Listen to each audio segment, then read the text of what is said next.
embarrassed to say, but many of you have asked for it, so I will promote myself. At some of our meetups, people have asked me if they could get copies of my book, Creating More Effective Graphs. The print version has been out of print for several years. I don't wish to have it reprinted because of distribution problems, but I have just made a PDF version available for purchase for download. You can find it, I'll put it on the chat, bit.ly/NBR book. The page is under construction now. Everything is working, but it's painfully slow. If any of you are experts in speeding up WordPress web pages, please contact me privately. I would be very interested. Now, once again, I'd like to thank Cameron for hosting us. And Cameron, if you want to say anything about Datadog, feel free to. We're always hiring. I've been on the data visualization team here for a few years. It's a lot of very interesting problems. So if you're interested in working on data visualization in the cloud infrastructure space, you can send me an email afterwards. And we're very happy to keep supporting the global data visualization community. Our meetup is forever grateful to Cameron for all the support they give us. At this point, it's my pleasure to introduce Robert Kosara. When I first met Robert, he was teaching at UNC Charlotte. Robert has the distinction of being the very first Twitter friend of mine that I met in real life. I was at a conference and I saw his name tag and it was, oh, I know you from Twitter. From UNC, he went to Tableau, and now he's at Observable. You can read all about him on our webpage with his bio, but I will let Robert, I turn it over to you now. All right, well, thank you. Thanks for having me and inviting me to give this talk here. And thanks to Naomi and Cameron and Datadog for running the show here and running this meetup. And thanks for everybody who's showing up to listen. So this is really great. I'm really excited. So many people here, especially folks on the West Coast, because it's kind of early on the West Coast. It's 3:15 here, 3:16. So it's kind of early for a webinar, so appreciate that. So I believe what I want to do is I want to do about a 20-ish minute talk, and then I hope there will be lots of questions. So I hope there will be some discussion going on. And I think you can just post questions in the Q&A in Zoom. I'm not really much of a Zoom user. We use Google Meet for most things, so that's why I'm a little bit, I seem a little bit unclear about how things work here sometimes, but we'll figure it out. And so we'll look through the questions then after that, and then I have a second part that will be shorter, and then hopefully some more questions, and then I could do a third part as well. So we'll see how long it takes and how many people are going to stick around until the end. But with that, I'm going to try and switch using some magic here, and I'm even roughly in the center here. All right, so what I want to do is give a little talk here that is it's a bit of a walkthrough of some of my thinking about how visualization works and what we often sort of do assume and what we sort of, I think, overstate and overthink at times. And so, the original title of this talk was, this should have been a bar chart, because that's what I often see people say when they talk about visualizations that are unusual. But there's this quote that I really like that you're going to see again in this talk, which is called, where somebody said that they wanted to show ordinary data in extraordinary ways. And this is really what I really want to talk about here is I think there's much to be said about how representation can really make data more interesting and can be more memorable and more engaging. But I'm sort of summarizing the talk here, so let me get into the actual talk. So as I was saying, it seems that whenever somebody comes up with a new and unusual way of showing data, whether it's for a news story or an information graphic, there's this inevitable response where people ask why they didn't just use something more common, like a bar chart. And to me, this is always a sort of a strange response, because it seems they're saying that what you're doing here is too fancy, or there's too much extraneous stuff in the chart, or it uses an unusual, maybe completely novel way of representation. And the person making that comment doesn't think that that is necessary. But why is that? And why is it that at the same time, some of the most famous visualization examples from the history of visual data representation are unusual and not things you'd ever actually use to show data today? And my interest, so I'm Robert. I'm now a data viz developer at Observable. I've been doing some research, as Naomi was saying, at a university at UNC Charlotte and then at Tableau for a while. And I've always been interested in how people communicate with data and how we use visualizations to get a point across and to come to a common understanding of data. And so what I want to do in this talk is I want to look at some examples, and then look at some of the pros and cons of those examples and what they are for those types of unusual charts, and what the trade-offs are. I'm sorry, what first of all, the purpose and intent behind those, because I think it's important to understand why you want to do certain things and why a chart can be a good choice, even if at first glance it might not seem to be. And of course, what the trade-offs are, because there are certainly trade-offs when you use more unusual chart types. And I will show you a bunch of examples in a moment. But I also want to talk about some research. There is some research on this, and there's actually a lot more than I will show, but I want to give you a sense of what is out there in terms of research around these chart types. And then finally, I have a little bit of a classification of different axes of these unusual charts and how you might think about them that I hope will be of interest. Let's first look at two of the classics of data visualization. This is Charles Minard's map of Napoleon's invasion of Russia and Florence Nightingale's chart of the causes of death at the Scutari Hospital during the Crimean War.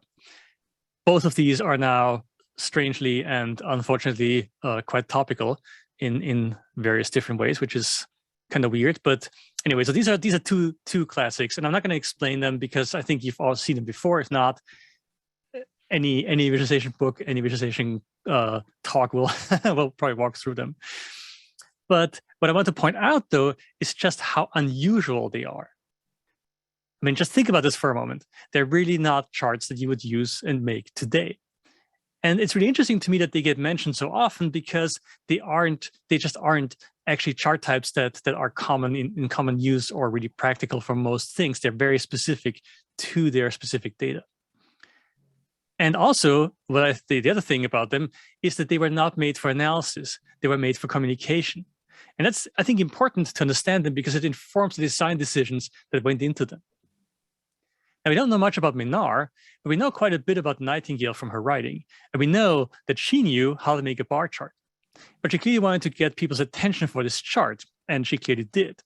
It was actually quite famous even in her time, and it was originally part of a report that had all those numbers in tables as well. So I'm going to very briefly explain this here because I do think it's kind of important and interesting, because what this shows is the number of deaths here over about a year and a half or 2 years, and the color coding are the causes of death. And so this was a field hospital in Scutari, which today is part of Istanbul, and it's part of what's called the Crimean War, and this kind of bluish color, I'm not sure what to really call this color, is the largest slices. Certainly are the number of deaths that come from diseases that people would pick up at the hospital. So what Nightingale was trying to show was that people were actually dying much more from diseases that they got at the hospital than from the wounds and injuries that they had that actually brought them to the hospital. So that the hospital was actually killing people much more than it was helping. And so it was important to make changes. And so she came up with this new idea of nursing. That was a new idea in the 1870s or 1850s, I guess. This is a bit earlier than that. And but this is part of a report that she compiled that was just for the people that were decision makers at the time, just inaccessible, but just numbers. Nobody understood numbers. And so what she did was she turned those tables into an unusual and interesting chart that she could then show people. And as I think I already mentioned, it was already famous in her time. It became iconic, even in the late 1800s. So the goal of this chart really was to get people's attention so that she could have them make the policies that she thought were necessary to stop these hospitals from killing the people that were going to them. And so I think this is really important to understand that this is not a data analysis chart. This is very much communication. And the same is true almost certainly for Minar, and the same is also true for many other pieces. If you've seen, since we're talking about well, I'm kind of thinking about disease right now.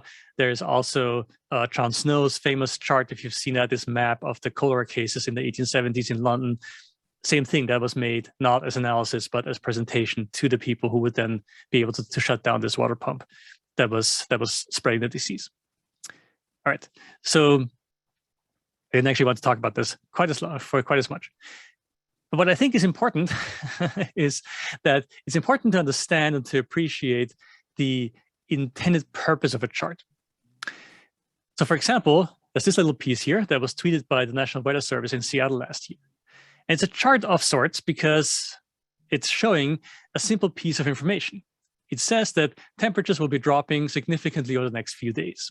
And that's it, that's the whole thing, that's the whole chart. And I think this works quite well because it's whimsical and fun. And I mean that it works for its intended purpose, because this is not a full forecast. This is a tweet. It doesn't mention precipitation or wind or anything else. It's just a cute little chart-like thing that gets your attention, gives you a little piece of information, and then you move on. But it's easy to overthink that. Like, what are these sleds supposed to show? And what's the scale on the axes and so on? And sure, you could make this a boring line chart or maybe a bar chart that would show a lot more information, but that completely misses the point. This was made to be consumed quickly and give you just one little piece of information. And so anything more than that, including more details and more data, is a distraction. For the purpose of this chart and for this tweet, I think it's perfect. Here's another example from Chris Ingraham's excellent newsletter called The Y-Axis. If you don't know about the Y-Axis, you should check it out. It's very good. That's Y-Axis, W-H-Y. So like the question word, why. He found a study looking at the effects of COVID, including erectile dysfunction. And the point of this chart was to say that a lot more men with COVID were reporting erection problems than men who were not sick. And I really like this chart because it gets your attention and it makes a simple point very succinctly. But again, it's easy to overthink. Even the metaphor here is kind of mixed with the different sizes of the bars, but I think it's clear enough what he's after. And of course, if you're a bar chart purist, you're not going to like the curved bars.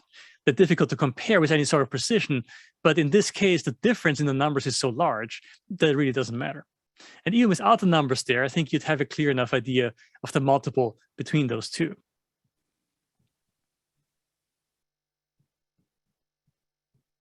And here's one more chart, a more bar chart, I should say. This one created by McKinsey. This was also done last year. It shows greenhouse gas emissions by country, except that one of the countries here is a cow to represent cattle and dairy farming across the world.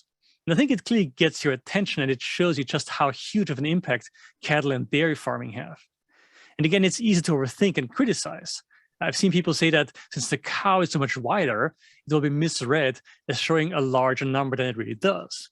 And that may actually be true, though I think that because it's so clearly different in shape, that might not actually be such a big problem because it's not like you're not thinking that it's a bar. Also, the cow doesn't have a straight top, so its precise number isn't as readable as that of a bar.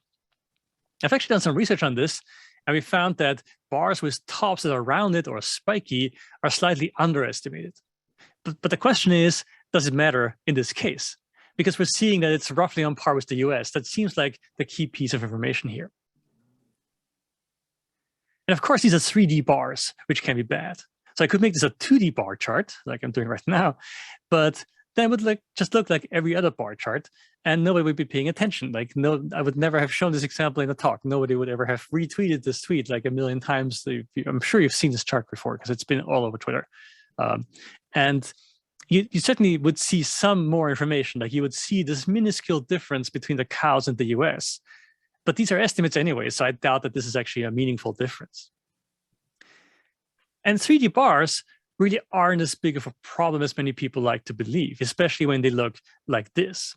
There's actually a paper that I really like that's from the late 1990s that looked into this, and that showed that people were worse at reading 3D bars, but only if they had to respond right away. If they were given a brief break, they were just as good as with regular 2D bars. But the more damning thing here is that what actually had a larger impact in 3D on charts was the shape of the data. Let that sink in for a moment, because neighboring bars can influence how you read a bar chart or how you read a certain bar in a bar chart. And then there are several studies on that. There's also some work from some of my former colleagues at Tableau that looked at this as well. And I see people worry about superficial chart features a lot, like 3D and textures, like in this case also, and shadows and all this stuff. But nobody seems to be worrying about the shape of the actual data. So I think we overestimate just how bad these things are often. And I think in this case, especially, the 3D isn't nearly as much of a problem as we like to think.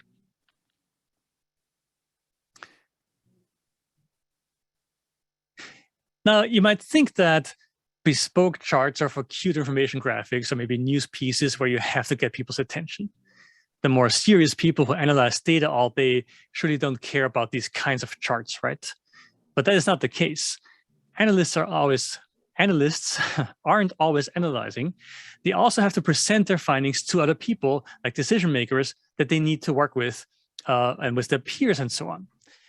And this should be a familiar sight to many of you. This is called a meeting, and people get together and talk about data and come with data prepared, and then they talk about it. And so there is a lot of collaboration, a lot of presentation with data as well. My former Tableau colleague, Matt Bremer, and I interviewed a number of people who work in corporate environments and who present data to others in meetings. And we wrote a paper about that. Here it is. And it turns out that the people who are in these meetings need to get and keep people's attention. And here are a few quotes from our interviewees. One person described noticing that their audience was sometimes half asleep. Another was looking for ways to keep people's attention. One guy had a strong opinion on bar charts. I like this quote. It's very funny. I hate bar charts. They're very 2001. I thought that was such an interesting way of thinking about them. And then one person expressed what they were trying to do in this beautiful way by saying that they wanted to present ordinary data in extraordinary ways. And I think that's a really interesting thought. And that's also why I chose this as my talk title now, because there is something to be said about making just sort of like a presentation full of bar charts that, I'm sorry, I'm going to keep beating up on those bar charts. But if you make lots of the same charts, nothing's going to stand out. People aren't going to remember any of what they're seeing, and it's going to be very difficult to keep people's attention. And we saw it quite a bit in this study. And again, these are business users. These are not designers. They're not journalists. Most of them do their analysis themselves and then have to communicate with others. And they find that the usual charts that they use while analyzing data just aren't working that well when they present to others. I have some rants about the differences between analysis and presentation in visualization as well. If anybody's interested in that, I'm happy to talk about that.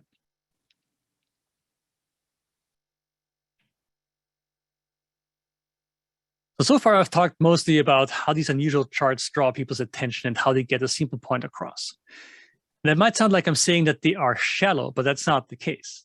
Though I will say that I don't think there's anything wrong with a shallow chart that gets its point across succinctly and in a way that people actually remember. I think that's actually much more valuable than a more data-rich chart that looks like every other chart, like every other bar chart. But there certainly are more elaborate bespoke charts that I think work quite well. And one particular example that I really find fascinating is the connected scatter plot. And this one shows the number of miles driven by people in the US on the horizontal axis and the number of traffic fatalities on the vertical axis. And this goes from 1946, I believe, or 1950-ish to 2011 or 12. And each year on this chart would be a point on the scatter plot because each year has a data point.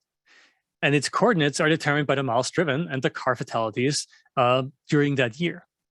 What the connected scatter plot now does is it draws a line through those points in temporal order.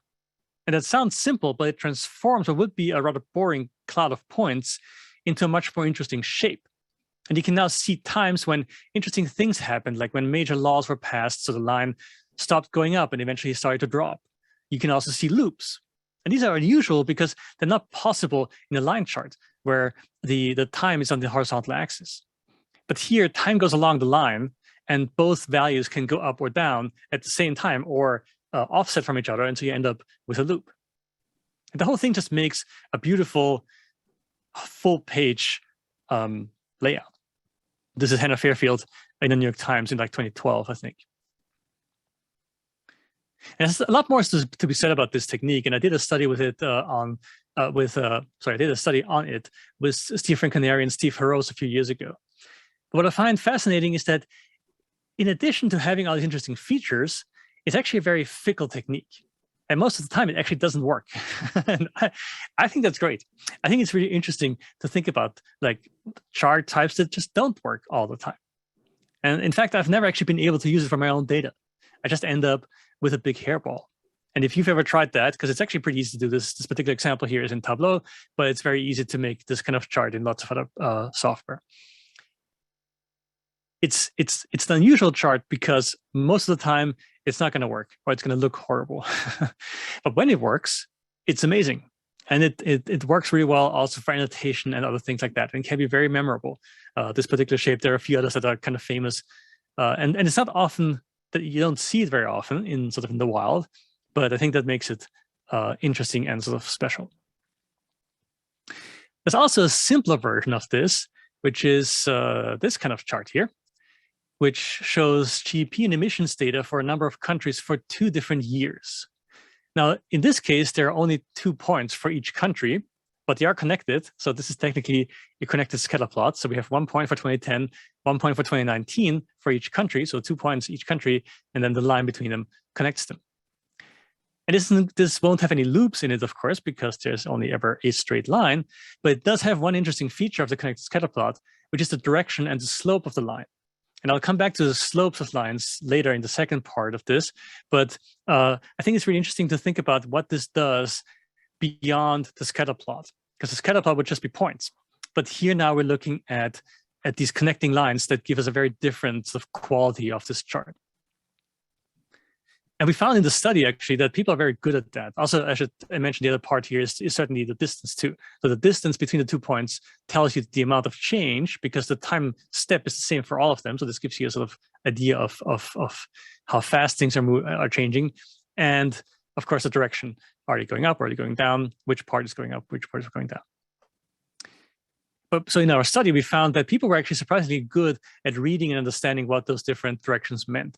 Like you need to get, if you haven't done this before, you have to think this through a little bit, but it's actually not very difficult. And then you can understand this chart quite well. An even simpler version of this is what I think are called dumbbell charts, which I think are also quite effective. And this particular one shows vaccine uptake here. And this chart is a couple of years old, I think, but maybe not quite. At least a year and a half, but it shows vaccine uptake between COVID vaccines and earlier vaccines for different countries. And what this chart shows and emphasizes is the difference between these numbers. And so sometimes you see that there are also, so you see inversions between these, not in this particular chart, but sometimes you can see that those numbers are flipped. And that then is the big piece of information. But it's almost a 1D chart here because every country basically just has this one line, and the distance is really what you see, the position of the distance. But qualitatively, it's different from showing those as points. And these are specialized charts. They're not the most common things you see, but they can be effective in getting people's attention and then providing them with quite a bit of information in this particular case. And the connected scatter plot, as I already mentioned, so especially really lends itself to annotation when it works well. Now, so far, my examples have all been positive, or at least I think of them as being positive examples. I think these are all successful, useful charts. But using unusual charts isn't without its pitfalls, as I'm sure you will all tell me. And there's certainly safety in the familiar, in that you can't really go wrong with a familiar chart. I'm going to show my age here, but if you were around in the 90s, I'm going to paraphrase a phrase from IT, which would be that nobody ever got fired for making a bar chart. So back in those days, you would say nobody ever got fired for buying IBM. But so anyway, so this, if you want to pick the safe choice, then yeah, sure, just use a safe chart. So, but anyway, so here this is about when things don't go so well. So here's an example that I really like because I think it's very instructive. Is this chart of the average female heights for a few different countries. And I like this because it covers a fairly large categories of information graphics that use shapes or images to represent data. And there are two different problems here with how the data is shown. And then there's also, of course, the choice of color scheme here. But purely from the perspective of the data being represented, the problem with using human shapes, or really any shapes, is that you typically can't scale them just in one dimension because they would end up looking stretched. And I have, whoops, wrong button. I have an example here. So here, this would be one dimension, and now we've got two dimensions. So you have to scale them in both dimensions, which are then exaggerated, and they exaggerate the differences between them. And this is different from the cow chart, where the cow was the outlier and the only shape that was not a bar. Here, they're all shapes, and they all get scaled in both dimensions. The second problem is that the vertical axis here doesn't start at 0. And that leads to an exaggeration of the differences here as well, since they really aren't that large. But because we're not starting from 0, the factor that you get from a small increment is much larger than it would otherwise be. And so together with the sizing of the shapes, this just makes the Indian woman, especially in this case, look comically small in relation to the others. Now, the vertical axis doesn't always have to start at 0, and there are reasons for either choice, starting at 0 or not starting at 0. But when you're showing data as complete human figures, it's basically impossible to not see them as pictures of people. I mean, it's obvious we're looking at people here, which is why the difference in size is so extreme. If they had cut them off to show only the torsos and heads, that might have been different. And it's not like you can't make mistakes when using a bar chart. And starting the vertical axis at a value other than 0 is one possible mistake, but it's a lot less likely because you're almost certainly going to start at 0. It depends, but bar charts, well, there are exceptions, but for the most part, they should start at 0. But it's much easier to do harm in creating unusual charts since you can't rely on experience or research to inform what you're doing, or at least not nearly as much.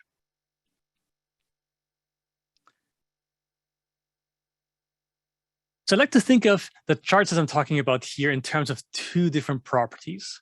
One is how familiar is the average person with this chart. Sorry. And there are charts here that everybody has at least seen before and that they will understand instantly. So these are the familiar charts on one end. There are charts that one can recognize, but that take a little bit more effort that are in the middle here.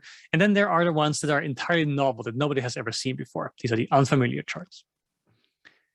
So for the familiar charts, I'm going to go with the bar charts here, and in particular with the cow. And we might obviously argue how familiar some other chart types are, but this would be my example here for the familiar charts. And then in the middle of the axis, maybe we'll pick the 2-point connected scatter plot here because it's fairly similar to a normal scatter plot, and that's not that unfamiliar. So I'm going to put that here. And then finally, on the unknown end, I'm going to put a chart that I didn't actually show in this talk, and I would have liked to, but I ended up not being able to find this particular video clip that I had recorded. But this is a chart that I hope many of you have seen before. This is an animated chart from the New York Times from, I think, 2016 or 17, where they looked at the social mobility of black and white boys. So they had data from a large number of men that had grown up from where they knew how well they were doing as grown-ups versus their families that they came from. And what you're seeing here is that there are these blue squares that represent black boys, and the yellow which represent white boys. And what you would see if this were actually animated, which it should be, you would see them move across, and you see that the white boys tend to move up from each of these income groups. So there's these five income groups that they have, whereas the black boys move down a lot more. So there's a very clear tendency of like the white boys moving up, black boys moving down. It's a very good piece because it's very impressive to see it, but it's very clear. Like when you watch that, it's like it's just much clearer and much more tangible, perhaps, than if this were a static chart. But it is an unusual chart, that's for sure, an unfamiliar chart. This is not a chart type that exists, really. I mean, it's kind of like a Sankey, but also not really. So that's why I put this here at the end of my scale. So this was a bit of a long intro to this one because I haven't talked about it before. And I'm sorry I can't show this one because I just didn't have that video clip anymore. So that's my first axis, familiarity. And then the second one is specificity. And this goes from generic charts that work for anything to very specific, or what I call bespoke here. These are charts that are made essentially for a specific use case. And I'm going to start with a bar chart here. I love this chart. This is a chart that, and I'm blanking on the person who made it right now, but it shows data about a study where people rated how pleasurable hugs are depending on how long they take or how long they are. So they clearly 1 second, a 1 second hug is good, but 5 seconds is better, and 10 seconds is even better. But it's diminishing returns from there, and I guess much longer than 10 seconds probably gets a little bit weird. But anyway, that's where we're cut off here at 10 seconds.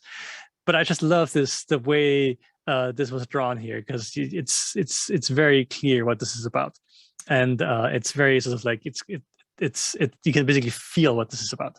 So I love this chart, but it is a bar chart, so that makes it a generic chart. Then where is my and then the connected scatter plot falls in the middle here because I think it's a limited use chart. That's what I call this. It's specific in that it doesn't, it's specific to the data. As I said before, it often doesn't work, but when it works, it's great. This is kind of limited use.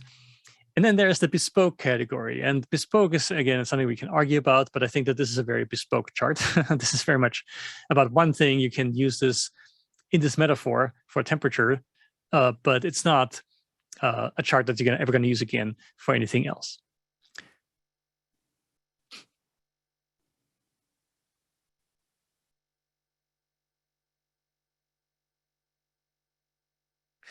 And these two criteria are somewhat independent, but they're not entirely independent. It would be tempting here to put them on a two-dimensional axis here, a two-dimensional grid, but I don't think that entirely makes sense.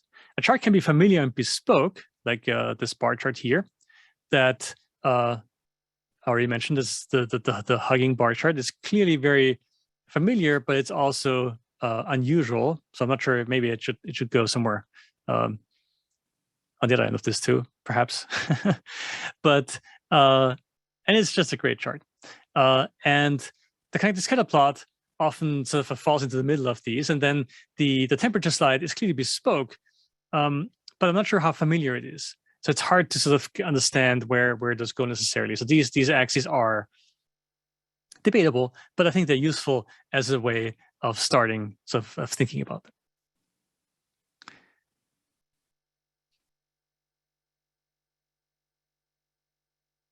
And then before I close, and by the way, I see that there are questions coming in, so please feel free to type up your questions if you have any. I hope you have, because I'm hoping to make this a bit more interactive.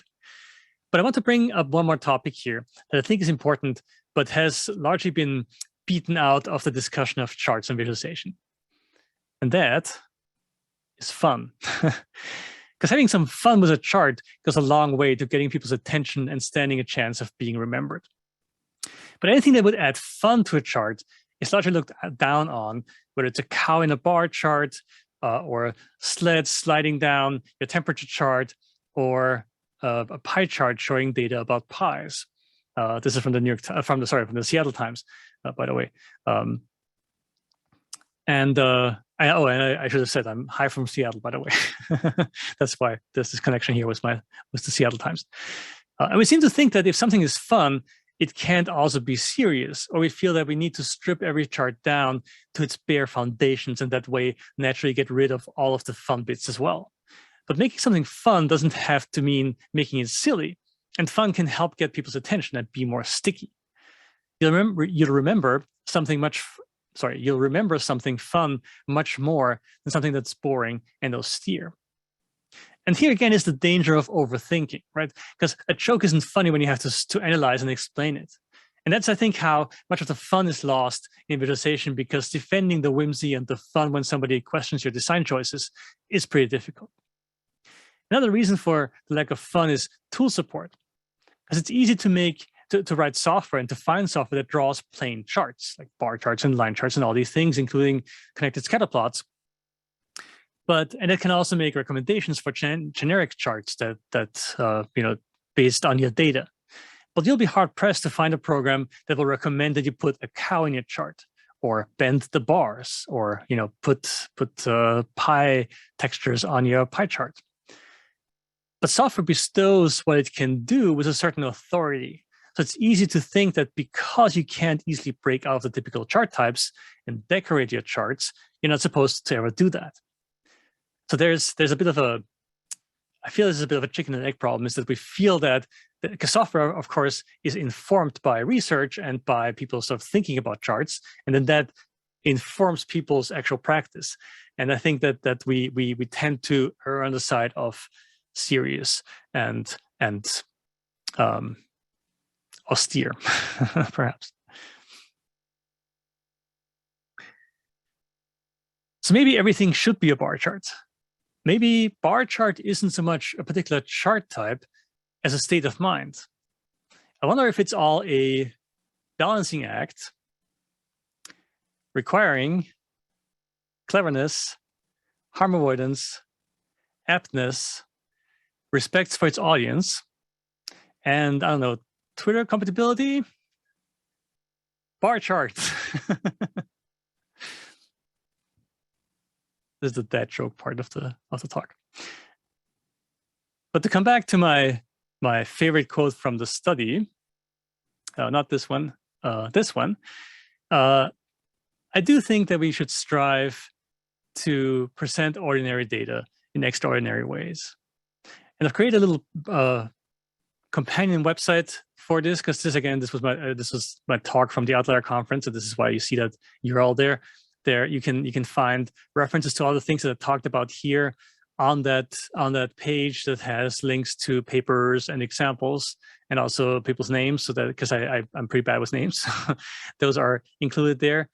You can also find me on the various social networks, and on YouTube I have a channel where I have videos about chart types. So if you want to check that out as well, please find me there and ask more questions, because I see there are a couple, but I hope we can have some more. But I want to thank you for your attention for this part, and I hope you'll stick around for the questions and then for the second part, which will be about encodings.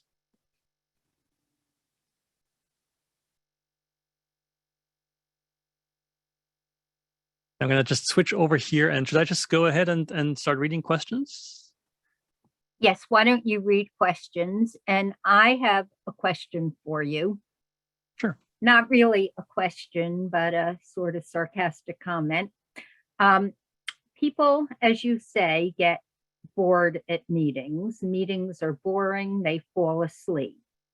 So should I write my checks in a fancy font like Algerian and make all my words different colors so I attract their attention and have fun? Interesting question. So In other words, you're telling me that I should wake people up with the numbers, but not with the words. Well, you didn't say that yet, but Well, all of that. So I think there is, I do think that having some variety on your slide. So if you're just basically talking about font choices and colors, you obviously can overdo it and make things really ugly. But I think doing things in a somewhat more unusual way is certainly helpful. So, and I hope to actually have done some of this here. So what you just saw was a keynote presentation, but I did a lot of animations here. So that can help get people's attention too. And you can do things like use more color. Like if you have a template and you're supposed to only use, I don't know, dark gray for your text, well, maybe mixed up a bit and especially highlight the things that are important. And I would say remove all the things that are unimportant. But certainly, I think it's helpful to get people to essentially break up the monotony, because I think that's really the big problem with, well, one of the big problems. There are other problems too. People have just schedule too many meetings. But that aside, if you're in a meeting and if you're presenting, then break things up, make them shorter, make them like get people's attention by different means.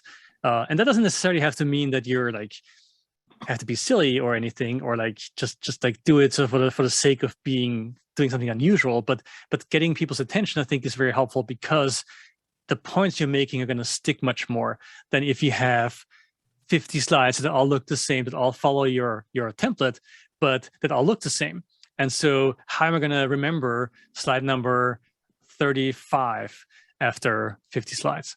So breaking things up and making them unusual, I think is going to help a lot, because then you have something that can stick in your audience's mind. Now, my personal feeling, I love your cow chart. I love the impact it makes on the damage cows do, but I do not like 3D bar charts. And I do not think that the fun that I don't think they offer fun, and I think they're hard to read, and there's no justification for them. But anyway, let's go to some of the other questions.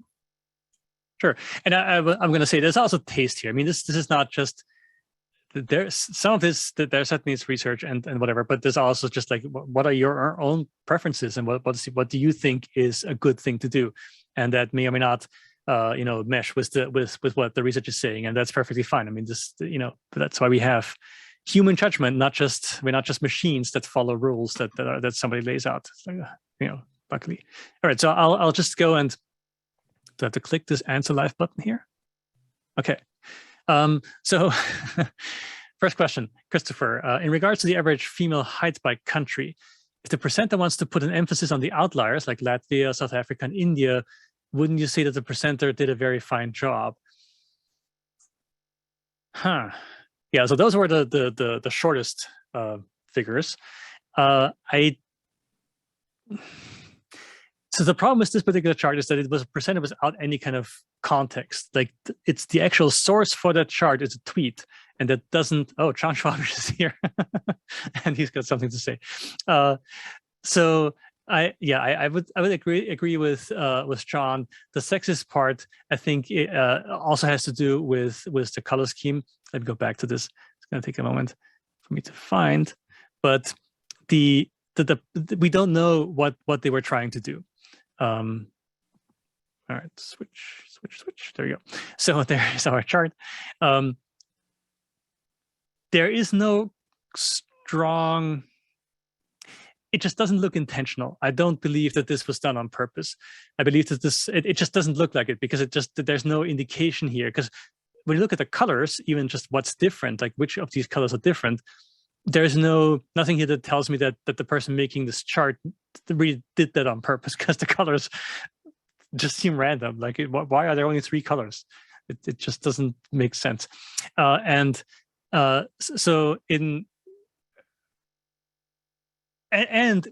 if you're looking at the actual differences, there's a difference between emphasizing the fact that there is a difference and overemphasizing and overstating the difference. And that's what's happening here, because the problem here is that what you're looking at is that the Latvian woman is like, I don't know, 3 times as tall as the Indian woman. Like it just doesn't make sense. Right, exactly. So Annie is just saying that the y-axis doesn't start from 0 here, but the human images start from the right. So that they're complete people. And so had they, as I was saying earlier, right, if they had been cut off like at the chest here somewhere like this, and then this would have, and they would have been the same width, because that's a part of the problem here, right? So you're looking at scaling in both dimensions. If they had been the same width and just cut off where they needed to be, there wouldn't be a problem. Like you would still argue about the color scheme, but it wouldn't be such a misrepresentation. So it's really, I don't think that this was done A, on purpose, and B, that even if it wasn't done on purpose, that it was a good choice, because it just doesn't make sense to me as a as a chart that is a useful representation of this data. Right, and then Sean is asking, would you say that someone who is 5'5" is an outlier relative to somebody who's 5 feet tall? Yeah, I mean, of course, there are lots of other problems with this because it's a single number for each country. We can go on and on about arguing about this chart. I just don't. I think it's a good bad example because it just has this sort of like this combination of several things that are bad in one chart. So it's very efficient to point them out. I just don't think that this is a good way to show them, no matter what you were after. So that's my opinion. All right, I'm going to move on to the next one. And by the way, I really appreciate that people can respond here. So I think please feel free to argue in the chat here. Not so much in the chat, but I mean in the Q&A, because I think this is a good way of doing this. And it's more manageable perhaps than having folks come on the microphone. Okay, so I can understand, Megan is asking, I can understand the appeal of an unfamiliar chart type, but how do you factor cognitive accessibility into the decision? It seems that affordances and familiarity can be helpful when you need a chart to be easily readable to a broad audience of varying abilities, like in the case of public health info published to the general public. That is a good point. And there's a tension here, of course, between the chart literacy and what, so I'll break this up into 2 separate pieces. Cognitive accessibility and sort of literacy as in just knowledge that you can assume. I think that, yeah, I don't know. So one of my big gripes is that we don't really know very much about how much the general population knows about charts and can understand charts. Like how much can they actually take in what they see in a chart? There is research on that, but it's always very limited, very small populations. They're always very specific. So as far as I'm aware, anyway, I haven't seen a lot of broader research. So it can be very difficult to say this is a good way of doing this because we know people can read this, or people know bar charts and line charts, but not scatter plots, perhaps. And partly, it depends on what you're after. If you are willing to challenge your audience, and that's something that newspapers sometimes do, and like the New York Times, the Washington Post, publications like that tend to push the boundaries more because they expect people to want to figure things out. And they can also put a lot more stuff on there, like a lot more annotations to make it interesting and make it worthwhile to do that. When it's about public health and you're really trying to get people to sort of pay attention, this can be a lot harder because what is their incentive? And so I don't really have an answer to that because I think it's really hard that there are lots of pros and cons. I think there is still something to be said about depicting, again, since I'm still looking at the average female height chart here in front of me, depicting human figures in information graphics about public health. Even if that isn't the most accessible necessarily, but it still can be helpful just to represent that this is about people. And but on the other hand, it can make things harder to read sometimes. But then maybe if it's specific for like information sheet you would give somebody about nutrition or whatever, or a specific kind of disease, then maybe that would have, they would have an incentive to understand that. And then maybe there are ways to get them to understand things better by using more specific things in that case. So I can see pros and cons here for both. It can be you want to be as broad as possible, or you might want to be able to give people the most sort of like specific information, and that could then be that maybe that's better done in some other way. Yeah, and so Tim is saying, I think there's a sweet range here where things are interesting but still clear to most, like the hug or the cow bar chart. Yeah, I think those are good examples because most people should understand them, and the taller bar being more, I think everybody understands that. So having some of that sort of unusual but metaphorical content can be very helpful. But yeah, it's certainly a matter of doing this in a tasteful and thoughtful way, and not because you can go way over the top. Of course, there are tons of infographics that are just busy and not actually informative.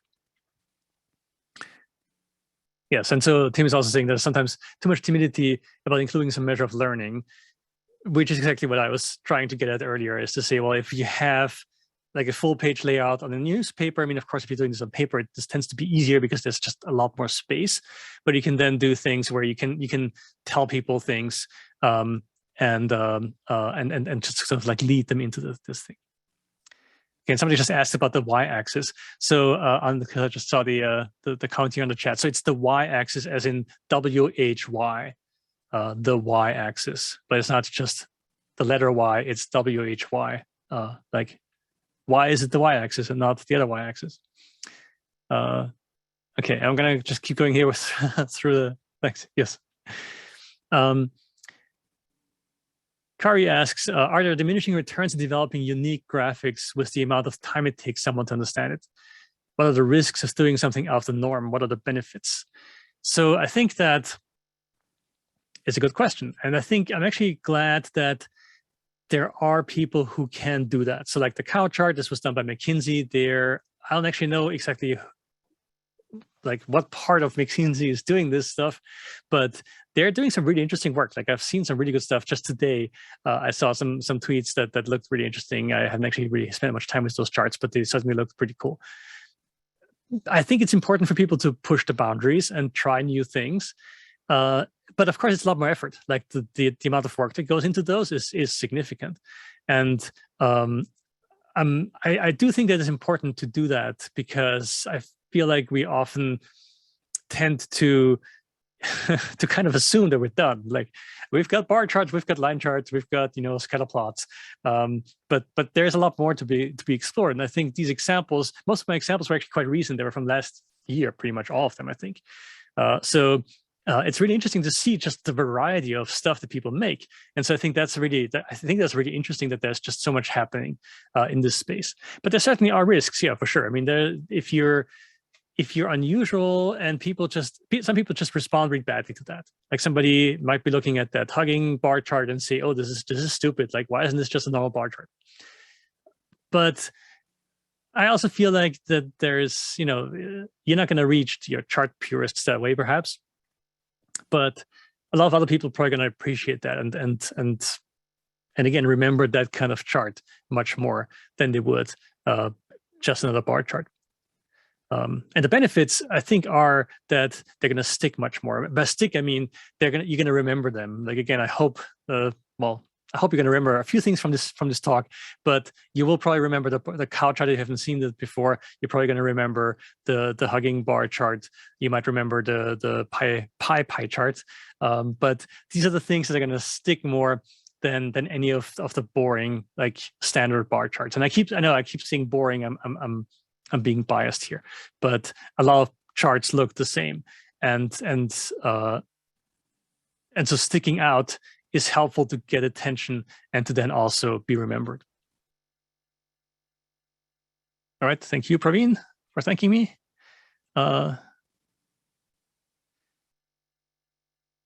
Okay, can you share what tools you use for creating visualizations? So John has posted a link there. The thing is that I didn't make those examples. These are all examples made by other people. And again, the links are on that page that I linked to at the very end. We can open up my presentation here again.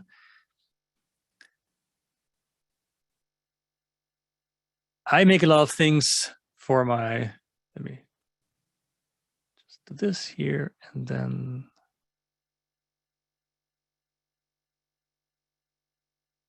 All right, this takes a moment. All right, there we go. So, so that Outlier 22 page on my website, you can find all the links to all the examples. They're numbered because they're numbered after the Outlier talk, but they all have titles, so you can perhaps see which one is which. There are lots of tools. People use visualization tools like Tableau or lots of other tools like that. You can use Illustrator. You can use any kind of, like many of the charts that you saw actually today. Sorry, many of those charts you saw were made with like Illustrator, or at least they were started in like Tableau or something like that, and then moved over into Illustrator or in some other drawing program and then finished there, because you can do so much more there. So there, as I was saying at the end, software tends to be very sort of like reproducible. You make the same kind of chart over and over, but charting software, BI software. But for these unusual charts, you need very different kinds of software, like drawing and illustration software.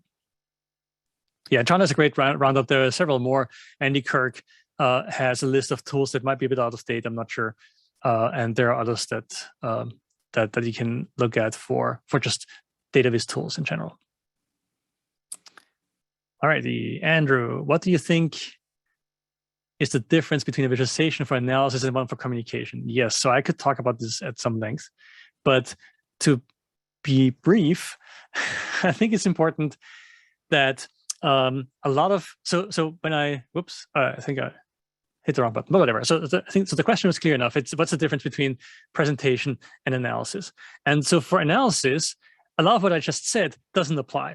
Because in analysis, what you care about is to quickly make lots of charts. Like you're going to go through lots of questions, lots of things you want to see. You're going to check your data if it's complete, if there are weird things in there, if there are outliers, if the data is what you expect it to be. A lot of that, you're not going to make bespoke charts for that. That wouldn't make any sense. And it doesn't matter, because you answer your question, then you move on. You will never look at that chart again. It was just made quickly to answer a quick question. And so it doesn't matter nearly as much that they're all the same. In fact, it's actually a good thing, because you're used to that. But then for presentation, the opposite is true. For that, you're going to be much more selective, and you're going to be talking to other people. And so in that case, you want things to be different and to be much more specific and bespoke and unusual. So I think that's the big difference for me, is that you want to be doing things for your audience. So you want to understand who the audience are, what they want to know, and what they don't need to know, because a lot of people also just like to throw everything at their audience, and it tends to be way too much. But be more thoughtful about what they want to know, and also then, of course, to get their attention to specific things. So if every single one of your charts is super unusual and like totally new, that's going to be terrible too. So what you want to do really is to mix it up every now and again, or make sure that the important things look different. And so that I think is the distinction here, is that there's one type that's just repetitive, and that's useful and that's good for analysis, and there's a type that's unusual, and that's where it's useful to have that for presentation.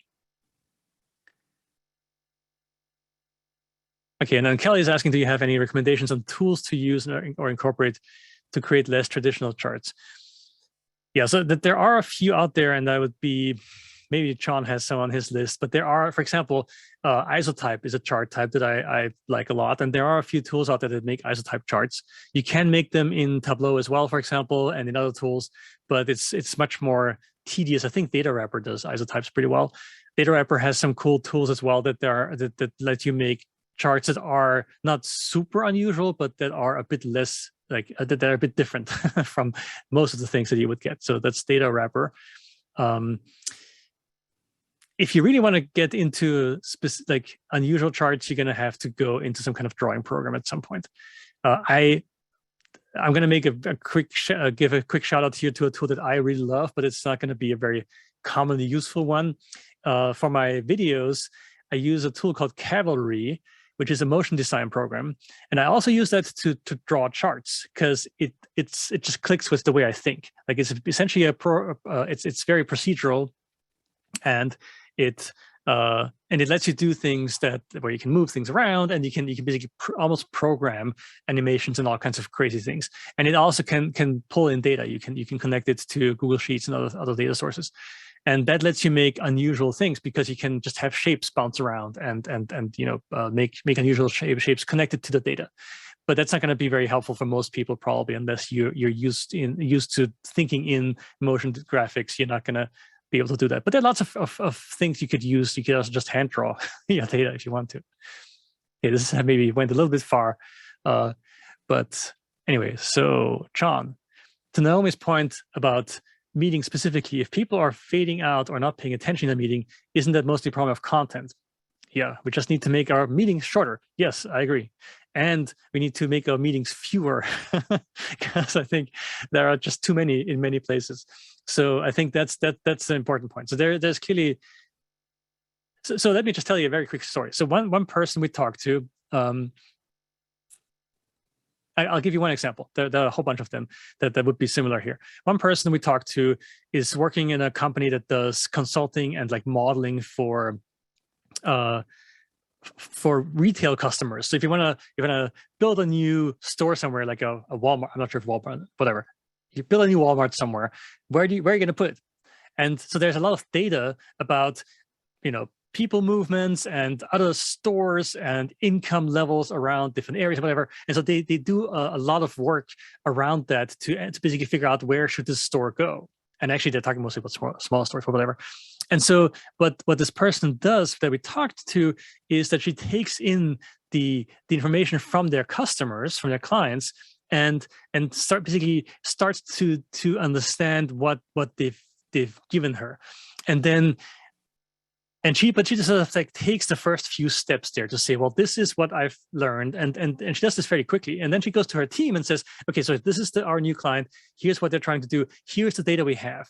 And then they figure it out together. So this is not just a matter of like presentation to an audience, but the presentation is the first step to a collaboration. And this happens like every week or every couple of weeks. Like this is a very common thing. And it's not like you can just say, well, we're not going to have those meetings because this is how they work. But to make this like work better, they need better tools. And this is more about collaboration rather than presentation. But there are lots of reasons why we should be using data, and we should be, in meetings, and we should have meetings around data because people need to understand what's going on. Decision makers need to be given data and information. So there are lots of good reasons for that, but we need to certainly think about what has to be in a meeting, what could be in a report, what could be on a dashboard somewhere that people can go to, what's pre-reading perhaps, if people actually pre-read, do their pre-reading for meetings. But yeah, so there are reasons for meetings, but there certainly are reasons for not having meetings. Okay, I should probably move a bit faster because we're almost getting to the end here. Oh yes, and thanks, Cameron, for that link there for Cavalry. It's a great little program. It's a lot of fun. If you want to play with animation, Cavalry is the way to go. It's so good. I love this program. Sorry, but this is just like my little gushing here about software that I just really appreciate. Right. So Greg says, good speaking skills help keep people awake. That is certainly true. Not using all the initial data, but showing summarized info helps. Yes, absolutely. There's also something about what are called advanced organizers, where you start by giving a clear overview and not just like a boring rundown of like the 15,000 slides you're going to have, but a clear, real summary, and then you fill in from there. And also keeping the level right at the level that makes sense, and not having all the data like you're saying basically here. Making info relevant to the audience helps. Yes, absolutely. Know your audience and know what they need to know and want to know. And then make the overall story clear and unambiguous. Sorry, make the overall story clear and unambiguous. Yes, very good points. Totally agree.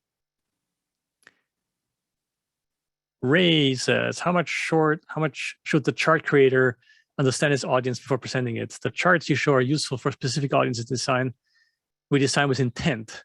Fun charts can work as well as complex ones. Yeah, totally great.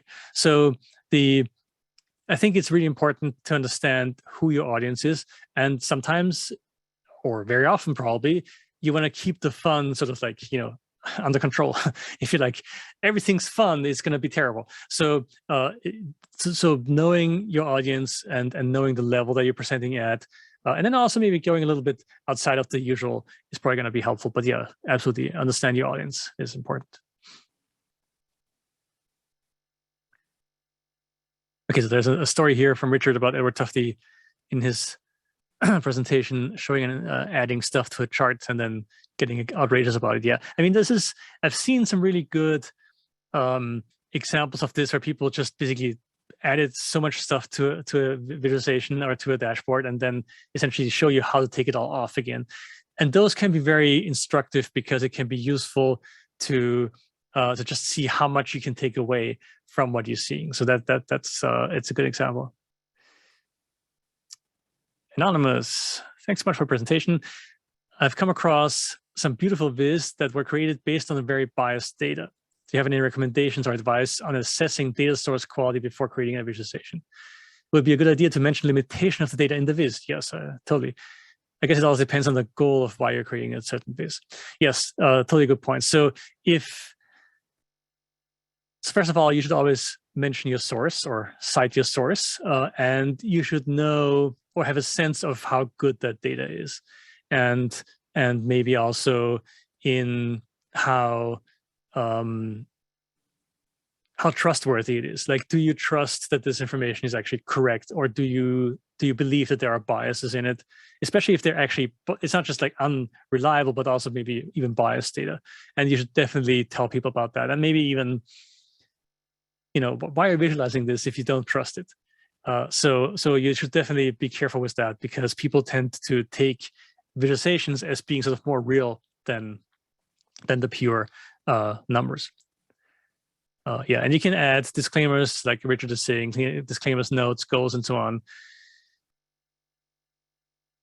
If you have to put disclaimers in your presentation, I'm not sure why you're even doing that, right? I mean, this depends on your use case, obviously, but I would be very careful to put all the work in if there are limitations that are really severe, or if there are biases in the data, and maybe look for better data, or like ask, why are we doing this? Like, what are we trying to achieve here if we know that the data isn't good? So I think you should be very selective there. Alrighty, and then there's a long discussion here. Okay, then there's another question here. Can you please share your insights on differences between an emphasis and misleading, like a thin line between them? What should we need to be careful of the most for not making misleading? Huh. So I guess this may be in response to the earlier question about the female heights being like emphasizing the differences. I think that emphasis very often has, so in a chart, I would just not use exaggeration of the visual properties to highlight something or to emphasize something. Emphasis should be a difference in color, where color wouldn't be used to encode data, but it would be a way to show that these are different. Another emphasis example would be the cow, because the cow is there to show you that this is different, right? So where's the cow? There's the cow. So the cow is different, right? So you look at this, and even if these were 2D bars, the cow would be standing out. You know that this is not a usual bar in this bar chart, and so that's an emphasis. But it doesn't mislead, because it doesn't like have the cow be scaled like massively relative to the other things, because it's scaled so that its height represents the value. So that, I think, is the correct way of doing this, so that you don't exaggerate the values and you don't mislead people, but you do emphasize. I'm not sure if I have another good example for this, but I think this is how you can emphasize, by having features in your chart that aren't representing data, and those can then be used like the shape of the chart of the bar or whatever the object is not representing data. And so now that becomes an emphasis. I hope that actually answers the question. Oops, sorry, there we go. All right, Maxime asks, most of the works I see in the free access materials are not optimized for the colorblind people. Is there a simple answer on the scale from 0 to 100, how much a company should invest into accessible color coding? Yeah, so I think it should always be done. The problem is that it can be difficult, and there are some good, so John Trauber, who's been active here, he has some good guidelines for this, making things accessible. It can be tricky because, of course, it depends on how accessible you want to make it. Because everybody talks about red-green color blindness, but that's just one type, and there are several others. So it can be difficult to really find good combinations of colors. I bet Naomi has more to say about this. I'm not exactly an expert on this. So color. Some of these color things are actually pretty easy because I actually find the contrast between red and green pretty ugly. So you can just avoid that and use orange and blue, and it's going to look much better. But that's not always a useful thing to, or possible thing to do. And it's just not the only thing. Like color blindness is a thing that's relatively easy to address, but it's by far the only issue with accessibility. So there's a lot more to be said about actually making things accessible and making them easier to consume, including things like alt texts and other things like that. So there's a lot more. But yeah, for color blindness specifically, there are good tools out there. There are color blindness checkers that you test. They can just have an image that you can just put in there, and it shows you what that looks like, or like how much contrast you get given different kinds of color blindnesses or color deficiencies.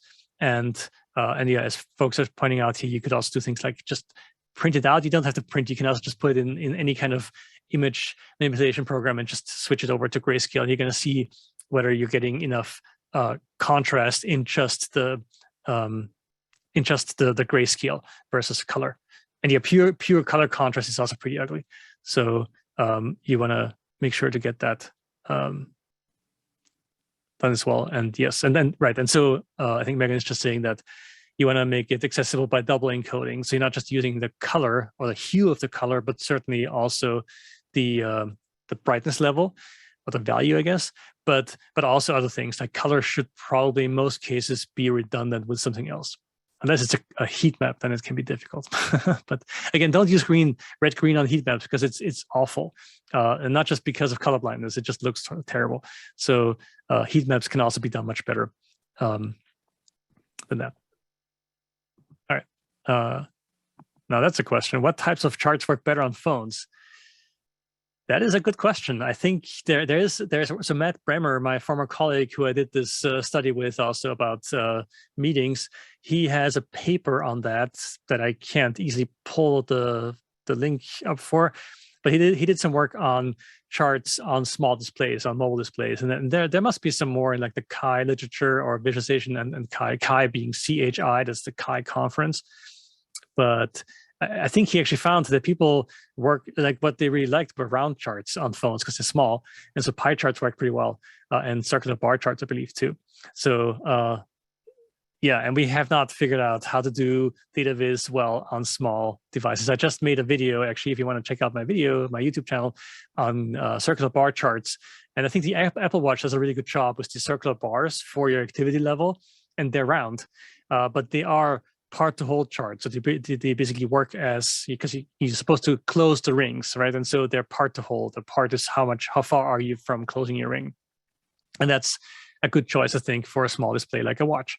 That's what I know. I don't know if there's more research. There probably is some more recent research that I don't know about. Excuse me, I'm going to interrupt for one moment. Yes. We have a raffle for the R conference. Unfortunately, there's no way for me to get a list of the participants and raffle it in the few minutes we have left. So if you're interested in attending the R conference, send an email to me, and tomorrow I will find a random number from the people whose names have come. I'll choose somebody randomly and email you back that you've won the raffle. Again, you can message me through the meetup or send an email to nbrgraphs@optonline.net. I'll write that down. And that. Cameron, must we end at 7:30 or can we let this discussion continue? I don't think we'll be cut off, no. All right, then, again, if you're interested in the R conference, send an email to me and I will conduct a raffle and it's all yours again, Robert. Cool. So yeah, I'm just going to answer the last question if that's okay. And also, I just saw that Matt is actually here. So Matt Bremer is in the chat, and he just posted links to his mobile data viz work. So check out the chat and talk to Matt. He's the expert on mobile data viz. And I'll answer the last question here. That's an actual question, and then there are a couple more comments here. Tim says that there's the colorblindly plugin for Chrome, which is great. I have not seen that before. And there are certainly tools and articles that talk about color schemes. There's a lot of stuff you can find out there about that. And then I'll just try and answer Todd's question here. Wouldn't you agree that more novel viz techniques, such as advanced network graphs, sometimes can be helpful for analyzing complex, especially high-dimensional data during analysis, and not just for communicating insights? Yes, of course. So I wasn't trying to say that that you can only use bar charts for analysis and not anything else. There are, of course, lots of use cases for unusual charts, like network diagrams, which I would call unusual. I mean, they're certainly much less common than bar and line charts and whatever. So I think that is absolutely true. If your question is about the network as a network, then very often you're going to be using that kind of charts. You might be using a Sankey diagram for your analysis because that might be the right thing to do for whatever you're looking at. You might be looking at tree maps, which are also a bit more unusual. I mean, I guess it depends on what you consider unusual. So, but yeah, of course, I'm not trying to say that there's no space for like unusual charts in analysis. They can be helpful, but you're not going to make charts for the sake of making something unusual for analysis, but you might do that for presentation. That's all I'm trying to say. I'm not saying that don't use unusual charts for other things. Great, thanks. So I think this is all the questions. So I really appreciate all the folks sticking around until now. Lots of good questions. I had some more stuff I wanted to talk about, but we're over time now. So thank you so much. I appreciate all the interest and all the questions.